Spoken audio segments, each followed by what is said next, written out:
Hi guys, welcome back to my channel.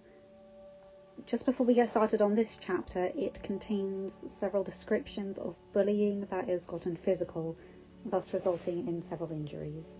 Just so that you know in advance, here we go. The Avengers vs. the Peter Factor by midnightwolf2192. Chapter 28, Interlude 4. Peter was late, very late. Peter was never late coming back to the tower after school. He didn't have decathlon or robotics club, so Pepper knew that wasn't the reason of his tardiness. None of the Avengers were home. They were all on a mission in South America, so none of them had collected the kid. Nebula had gone with them, so she hadn't gone to Peter's school and forgotten to tell anyone. Perhaps Happy had decided to take the kid for food before coming home. She decided to call the man and check in. "Happy?" Pepper asked once the man picked up the phone. "How was Peter's day at school? I assume he's with you?" "He isn't, boss." Happy's response made Pepper's heart fall. "He texted me and told me you were picking him up." "No, I had no plans to," Pepper said, attempting to keep her tone level and get her breathing under control. Happy swore down the line and Pepper frowned. "I'll try calling him before we jump to any conclusions. Maybe he went to Ned's and just forgot to let us know." Pepper hung up the phone and instantly dialed Peter's number. The phone went straight to voicemail. Pepper tried 2 more times, each of them getting the same result. Before pulling out the big guns, she dialed MJ's number. "Miss Potts, how can I help you?" MJ asked, and Pepper smiled. "MJ, is Peter or Ned with you?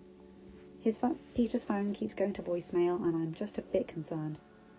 "He isn't with us," MJ commented, and Pepper could hear Ned's voice in the background. "He texted us to say that he was staying at school to tutor one of the freshman kids, but he should have finished ages ago." "Okay," Pepper said in confusion. That was 3 different stories now. Peter was never one for lying, but now Pepper was hearing 3 very, very different reasons. Before she could ask any more, Friday spoke up. "Boss, Mini-Boss has entered the building," Friday said, but something about her tone made Pepper stop. "Boss, Peter is displaying signs of injury. Signs include a broken nose, 3 cracked ribs, extensive bruising to most of his body, and a sprained ankle. Evidence points to a beating." "MJ, Peter has just arrived home. I'll have to call you back," Pepper said shortly before hanging up the phone. Someone had hurt her son. Pepper began to pace in front of the elevator doors while she waited for her son to appear. When the doors opened and Peter stepped out, Pepper approached and cradled his face in her hands. "Mom, what are you doing here? I thought you had meetings," Peter commented, his eyes widening, as well as they could considering one was swelled shut. "They finished early." Pepper's voice was short as she looked at her son's injured face. "Who the heck did this to you, baby?"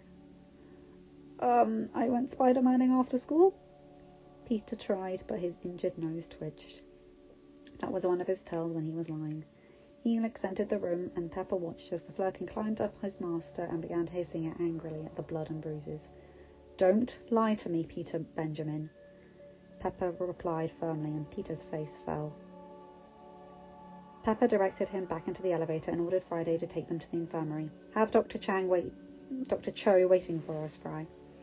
"Mum, I'm fine. It'll heal by tomorrow." Peter tried to bargain, but Pepper shook her head.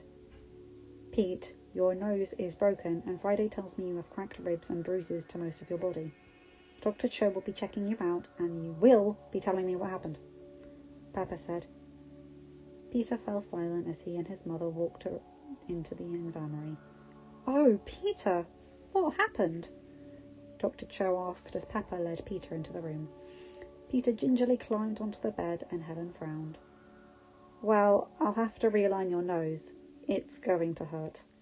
"Friday, document all of Peter's injuries," Pepper said tensely. This wasn't a Spider-Man related beating. Pepper knew that. That meant someone had hit her son. Someone had hurt her baby. "I want pictures as well as written documentation, Helen." Friday reported a sprained ankle and cracked ribs. "Could you please check those out?" Helen helped a reluctant Peter to remove his shirt, and Pepper gasped. His torso was bruised, and there appeared to be shoe prints on his ribs. Helen looked up at Pepper and frowned. While Helen felt Peter's ribs, Pepper sat down beside him on the bed. "Baby, I know this wasn't Spider-Man related. Karen would have alerted Friday, who would have alerted me. Pepper said, running her hands through Pepper's curls. The boy whimpered slightly as Cho pressed on his ribs and Pepper pressed a kiss to Peter's temple. Pete, what happened?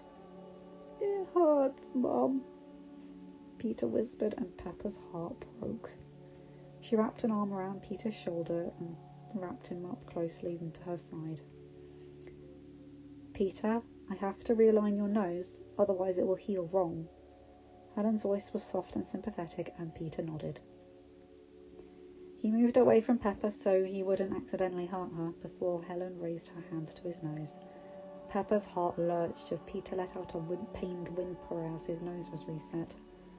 Once Helen was done, Pepper moved closer to her son again, and the boy cuddled into her. Helix rubbed his nose against Peter's ribs and gently trying to provide comfort.